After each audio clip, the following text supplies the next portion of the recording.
25 मई 2026 मुंबई। एक ऑर्डर जारी होता है, बस एक नाम, एक नई जगह। ये 25वां है एक ही आदमी का 21 साल की नौकरी में। उनका नाम है तुकाराम मुंडे। मीडिया उन्हें सिंघम बुलाती है।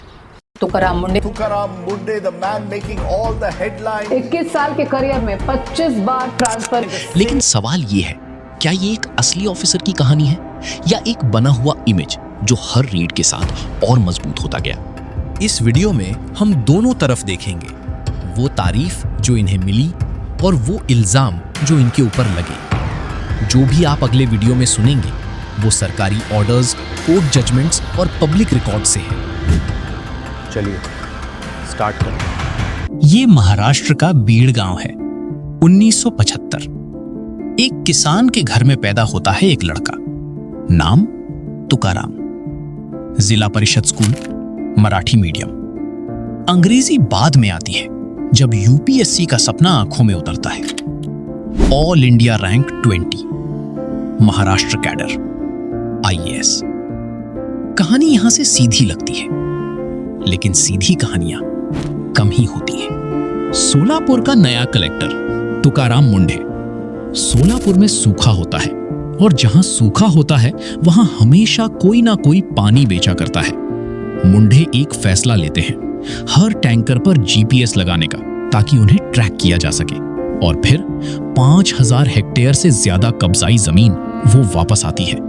अवार्ड मिलता है बेस्ट डिस्ट्रिक्ट कलेक्टर। नाम मिलता है वाटरमैन ऑफ महाराष्ट्र। ये वही जगह है जहां से सिंघम वाली इमेज शुरू होती है।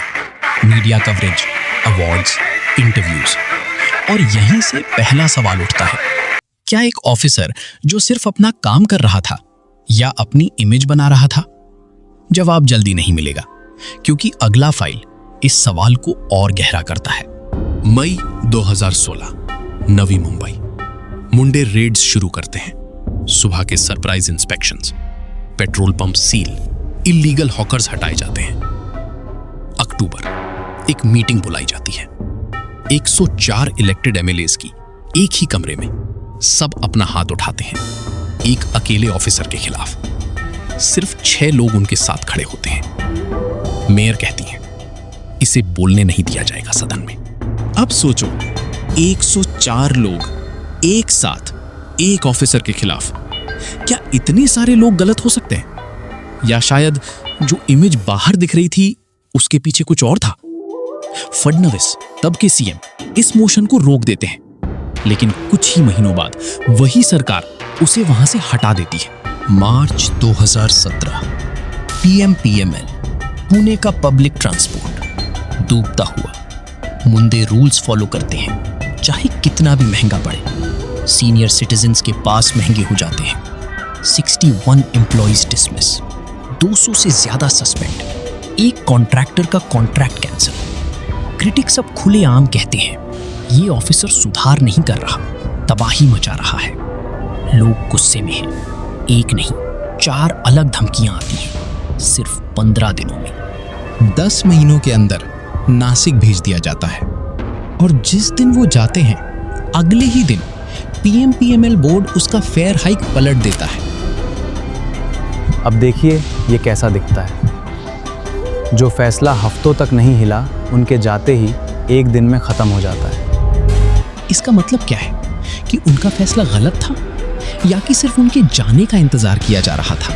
नासिक 2018, प्रॉपर्टी टैक्स रिवाइज होता है। एक 1300 स्क्वायर फुट का घर 3400 रुपए से सीधा 21,000 तक। मेयर खुद कहती हैं ये ड्रास्टिक है।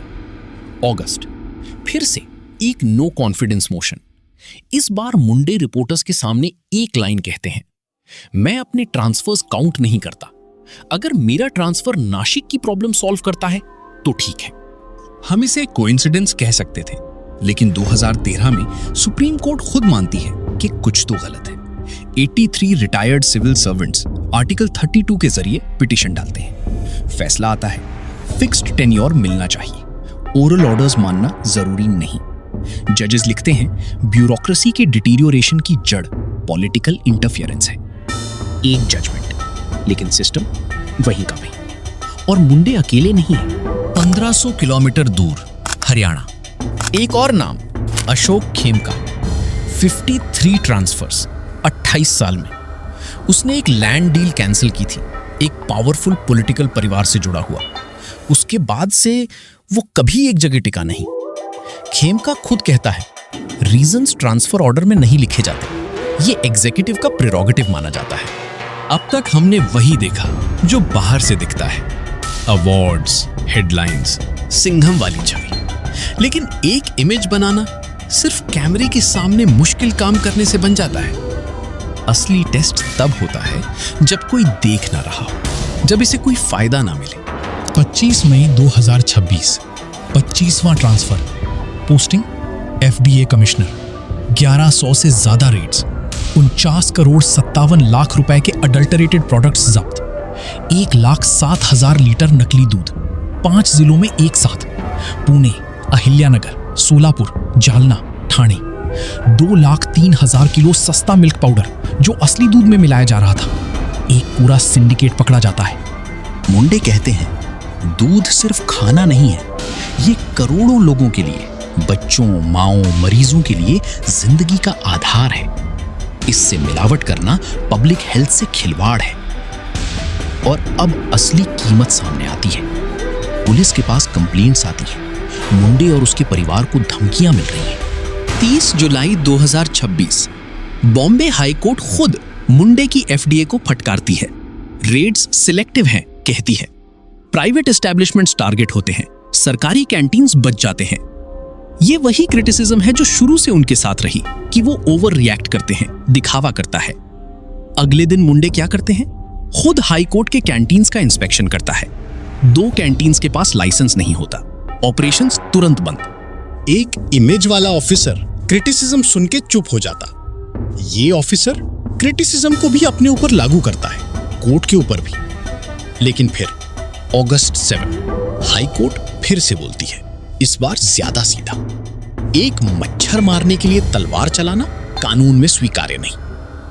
ये अब ऑनेस्टी का सवाल नहीं रहा, ये तरीके का सवाल है। और ये बात माननी जरूरी है, सही नियत हमेशा सही तरीका नहीं होती। तुकाराम मुंडे वही करता है जो उन्होंने सोलापुर में शुरू किया था। रूल्स फॉलो करते हैं, कॉन्सिक्वेंस चाहे कुछ भी हो। क्या वो परफेक्ट है?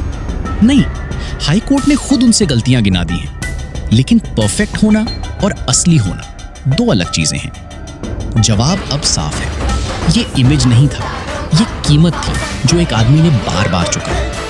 अशोक खेमका महाराष्ट्र से दूर वही कीमत चुका रहे हैं। और इंडिया में ऐसे कितने और नाम होंगे जिन्हें हमने कभी सुना ही नहीं।